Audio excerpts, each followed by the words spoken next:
I'm Tracy Austin, your host of the People Strategy Podcast. This show provides interviews with organizational leaders and ongoing coaching experiences that highlight elevating people in organizations through a people strategy roadmap. You can't have that trust being built unless there is effective, good communication happening between you and your coach or your mentor.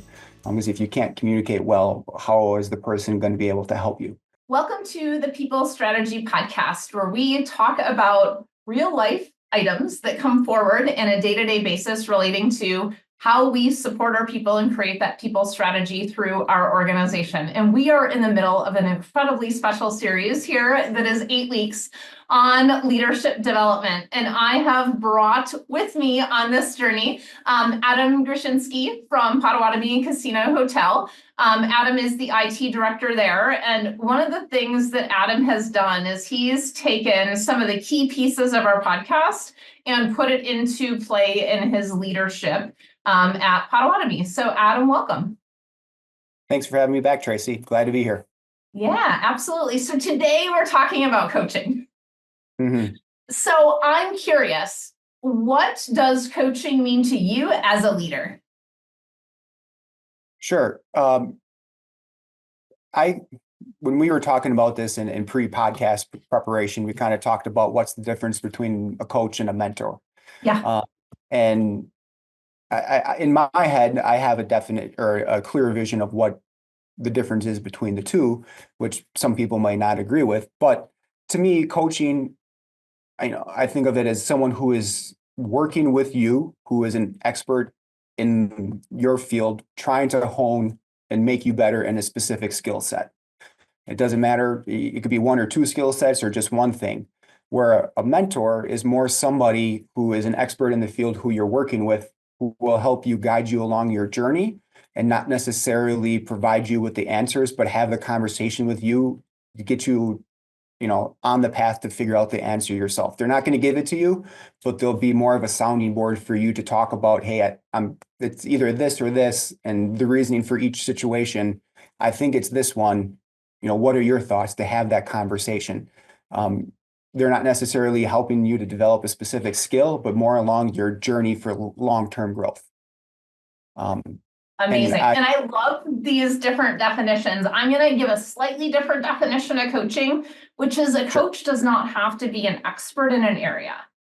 The key between coaching and mentoring is the coach is holding space for you to take all the things in your head out and kind of sort it out. And you can do that without being an expert in that area. Whereas a lot of times with mentoring, they truly are that expert in the area. That's the only kind of slight change that I would have to your definition, but I do love that. Because that makes total sense, because with my definition, I like to use the sports analogy of a golfer, where if I am a golfer, every professional golfer has a caddy. And before the golfing of the day begins, the caddy walks the course, takes the notes of the field, the grass, the cut, all the things. And then when the golfer is in a situation, the caddy refers to the notes and helps guide them. Maybe you should use this club here, or there's a bunker over there, kind of guiding them along the path. Where in this analogy, a coach would be more somebody like, I can't hit the ball straight. The coach is going to help you hit the ball straight. And then once that's done, all right, cool. We'll either work on another skill, or maybe we'll touch base in a year and see how things are going. Yeah, absolutely. And sometimes, guess what? Not being able to hit the ball straight has nothing to do with the mechanics of it. It's everything in your head and all the head trash. Yep. More often than not, it's probably that. The head trash? Yeah, absolutely. So last week when we were talking about new leaders coming in, let's just talk about head trash to begin with, because this is fun. But imposter syndrome is a key piece of head trash that, really, I don't want to say stops, but creates a speed bump for new leaders in being successful in stepping into a new role. Mm-hmm. So I'm curious about that as you've kind of started to look at that, and now you're, managing and leading new leaders coming in. How are you coaching in that specific scenario? It's a little challenging because here in the management roles that we've had some turnover in a few different teams, and previous management was lacking in certain areas, which caused problems, which is why they're no longer here. But some of the things that they did while they were here, just fundamentally set the team up for failure long term. So working with the people who are in positions now, it doesn't matter why the person did the thing that they did when they were here. Your job is to fix it, make it better, resolve it, whatever it may be. I think I know why they made the decision to do what they're doing. Now, while I think I know what they did, I don't. I wasn't in their headspace to know. But it doesn't matter. They did it. We have to work past it. I think you can be better by doing these things differently and working with them on a regular basis to make sure that they're hitting those notes. And then by just doing that, it just kind of corrects itself. At least the issues here have. So it's an ongoing battle. I mean, I've been in my position going on 2 years, and I still think I have a case of the head trash with the previous director. And I've kind of, jokingly, whatever she does, do the opposite. And it's kind of worked out well for me. And that's kind of helped keep me along a path of success here. That's not necessarily the easiest thing to do, or everyone can't just do the opposite. But jokingly, we say that here, and there's some truth to it. Yeah, absolutely. And then we have some leaders that have stepped into some really, really big shoes, and they're like, okay, how the heck do I fill this? Because the person I just stepped in behind, really knocked it out of the park. And sometimes that's so much harder to step into than someone that you're like, I'm going to change all these things, right? Right. And one of the things I'd love to do for our listeners is have them experience what coaching is, because it's not telling you what to do necessarily. And I know we were chatting a little bit about, what are some of those challenges or struggles that you've had as you've coached some of your employees on? So do we want to do a quick role play? Sure, absolutely. I think a good role-playing situation would be the work-life balance. I think a lot of new leaders think they got to have their nose on the grind at their job, 24/7, work, because I'm new to the position. And if I don't work, I'm either going to be looked at as a failure, or the team's going to fail, and I can't have that, which isn't true. And it also suffers your personal life balance, which if you have a family, if you have children, or you like doing things, is going to suffer. And then nobody's happy because you're not fulfilling both sides of the pendulum. So I think if we maybe pretend like, how do I have the conversation with somebody who is struggling with work-life balance, that might be a good real world example. Awesome. So the challenge that I hear that you want to chat a little bit about today, Adam, is how do you create some work-life balance for yourself? You probably just immediately jumped into coaching mode. Yes. So all right. So we'll go back into that. So no, so some of the things I've done to help, more efficiently use my time is use my calendar as a tool. I want to coach you. I want to ask what got it. What? So what are some, I got it. So what are some things I can do to better structure my time at work to make my time most effective and most productive? So let me ask a different question. And that is what has been challenging to you about work-life balance, and how would you define work-life balance for yourself? I would say work-life balance is taking care of my responsibilities at work while also being able to take care of my responsibilities at home without letting either suffer. So my kids. Do you think that that's possible? Is it possible to have a balance between both home and work? I think so, but I think it requires work, and not like work in the sense of your job, but like it requires effort. You're going to have to give something in one area to be able to make the other work at a specific time or for a specific need.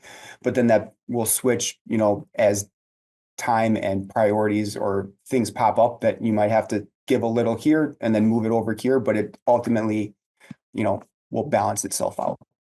So what are the things that you need to kind of shift in order to truly have work-life balance for yourself? Besides your old caveat of more time, more people, more money, more resources, I think. Well, guess what? We've got 24 hours in a day. You've got the budget that you have. You've Yes. got the kiddos and the wife that you have. You've got the commute that you have. So we have the circumstances that aren't necessarily changing. So with those things that we can't change, two things I think could change are more effective use of my time and then more effective use of the time of those who report to me. So making them more laser focused and stepping them up and giving them empowerment to do more. So I'm curious, can we make anyone do anything? Sure. Okay. Yes. So let me ask a different question.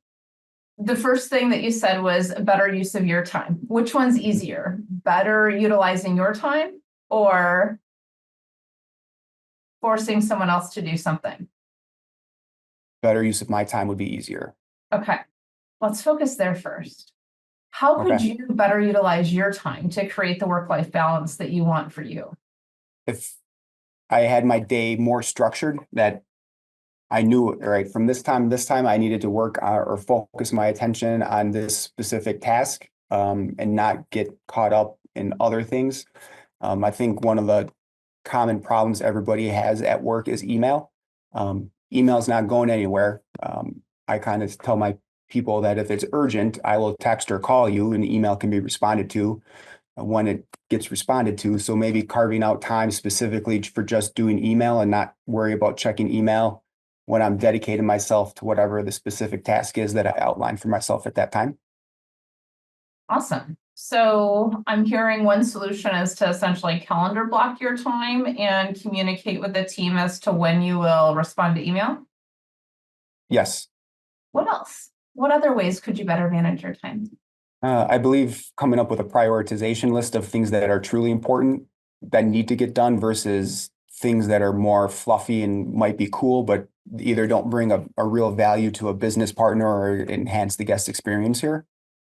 Awesome. So how do you determine the prioritization? And you kind of just said it. So Working with the business units that make requests to truly understand what is the value add of this, and then communicating to them the amount of time and effort it would take for IT to implement that solution, and making sure they clearly understand that what they're asking of is doable, but it's going to take this amount of effort. Now, with that amount of effort, we also have, projects that are considered major with these other areas over here. Everyone wants to have their project done at the same time, but that's not possible. So how can we, come to an agreement of maybe agreeing, well, yeah, I want this done, but maybe it can be the third most important thing and it can wait a month, and just being really clear and having effective communication. So if we go back to kind of the original conversation around work-life balance, how do you prioritize those things like a kiddo's baseball game or, a kiddo's swim meet or whatever that is within what those work items are?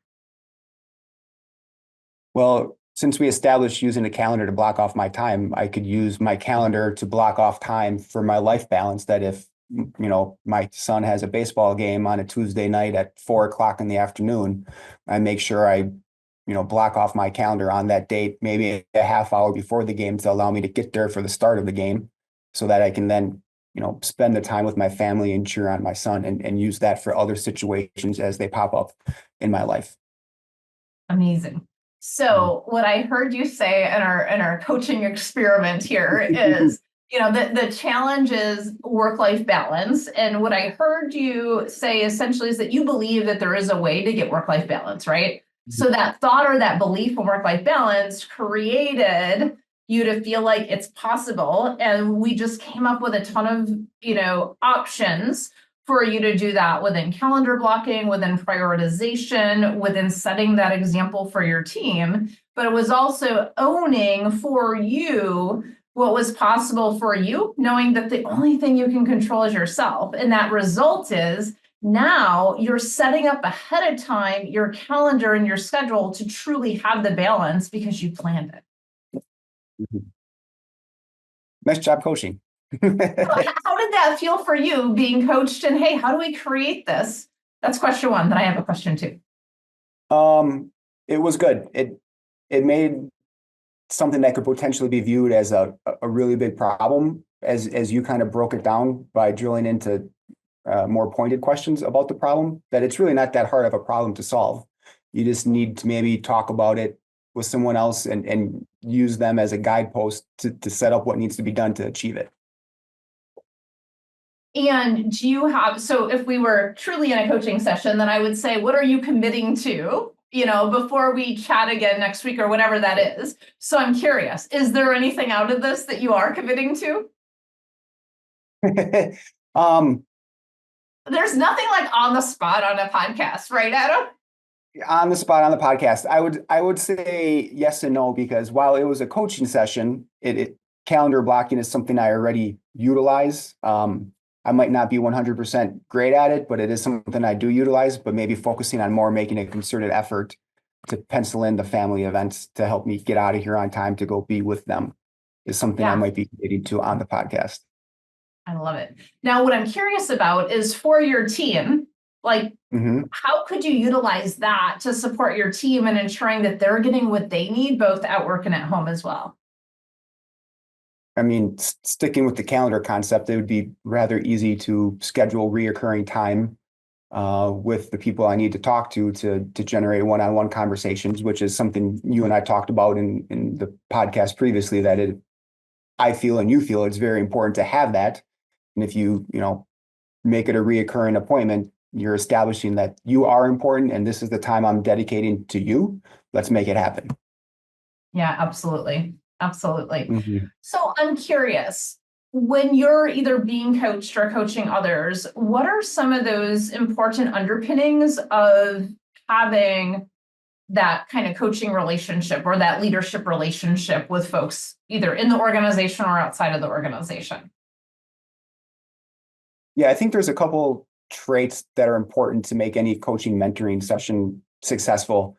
And two right off of the bat, effective communication and then actually building that trust. And I think you can't have that trust being built unless there is effective, good communication happening between you and your coach or your mentor. Because if you can't communicate well, how is the person going to be able to help you? And then as you start talking and advice is given or suggestions are given or questions are asked to help kind of steer you a certain way, and you work through those things, that trust just slowly is built over conversation and effective communicating that will continue to grow and establish itself. And then before you know it, you're trusting in the individual more than you would have just realized happened. And, ideas that they're suggesting that maybe, a day ago you would have blown off as just being phooey. You're like, well, we've talked, we've done these things, that trust is there. Maybe that idea isn't so phooey and there is some validity behind it. I'm going to give it a shot. And lo and behold, it'll work and make your situation better. Yeah, absolutely. And that new leader then is building that muscle to name for themselves, hey, I want to try this and this is why and this is what's behind it, versus waiting for that manager, that transactional leader, right, to say, nope, here's the SOP that you've got to follow to do it. Yeah, absolutely. And one of the things I think is really important in coaching is that coaching happens, in the moment as a leader. Now, there's different types of coaches, right? Like I coach folks from all different organizations, and yet that's a different type of coaching than coaching inside of the organization to a direct report, right? Those are different scenarios. The key within that coaching is holding the space or that presence for the individual. Did you notice I didn't tell you at all what to do? I just asked you questions because you had all the answers. I'm just asking questions so that you could pull those out and realize, okay, I really do have all the answers and here's what I'm committing to do. Yes, I did notice that. And then not only did you create that space, I would argue you made it a safe space where there wasn't any judgment coming from you, regardless of whatever answer I gave you, whether it was in line with what you believed or you thought it was so, astronomically weird. There was no judgment. It was just you allowing me to communicate. And then, yes, answering those questions or asking those questions. And I think, creating that safe space between, who the coach is working with is very important, because if you don't have that, if you don't feel you can say things without being judged, that effective communication is never going to happen. Yeah, absolutely. Absolutely. I 100% agree with that. So as we start to kind of wrap up this conversation today, I'm curious, what was your biggest takeaway from this conversation today on coaching in the leadership context? Use my calendar better. That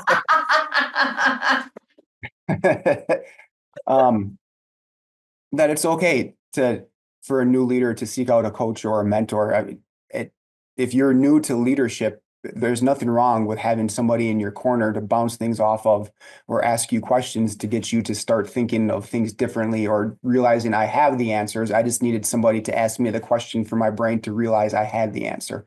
That is okay. There's nothing wrong with it.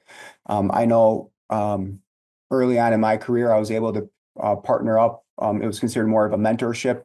For over a year, I had somebody who was down in Alabama who was in a IT security management position that's been doing it. And I kind of used that time with him to bounce ideas off of like, hey, how do I do this? This is something new to me. I need help. And it works. It was a very great use of my time. And even our, time together has come to an end. We still stay in touch. We keep in touch with everybody. And it was very beneficial. So it's okay to have one. Many people should. Well, and I would encourage,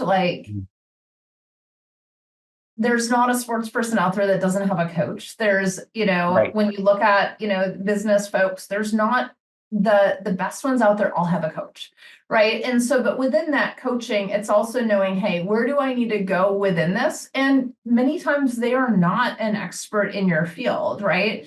But for a new leader coming in, there's really three things that I want to kind of point out is coaching will become a part of your job. And coaching is, active listening, holding that space and that presence for that individual that you're talking with, and doing that without judgment, right? Because that builds that trust. And so coaching is this thing that so often is not taught.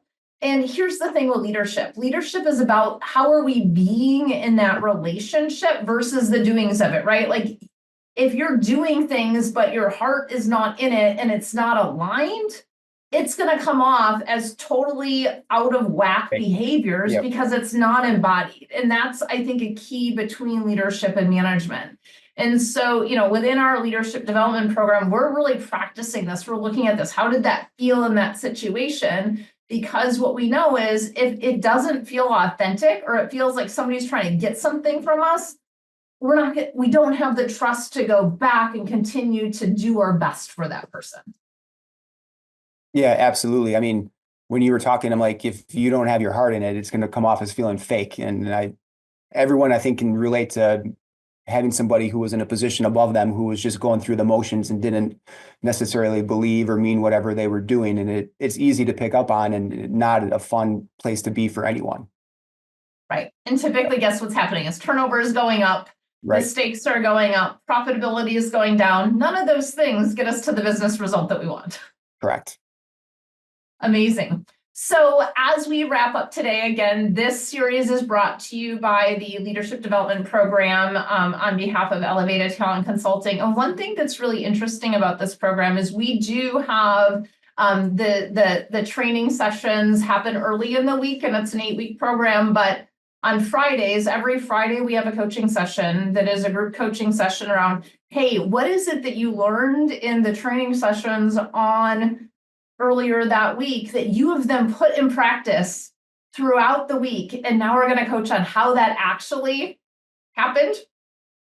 How many of you fell on your face? How many of you didn't? What worked well? What didn't work well? And if you remember back to last week, we talked about 70% of our learning happens on the job.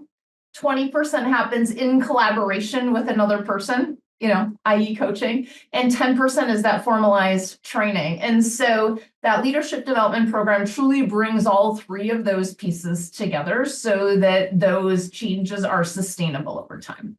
It would have been very nice if there was something here that offered a coaching class, and it's great to hear that you're offering that as part of your curriculum. Thank you so much, Adam. And part of the reason how this thing came about is because of something you said to me a year ago, right?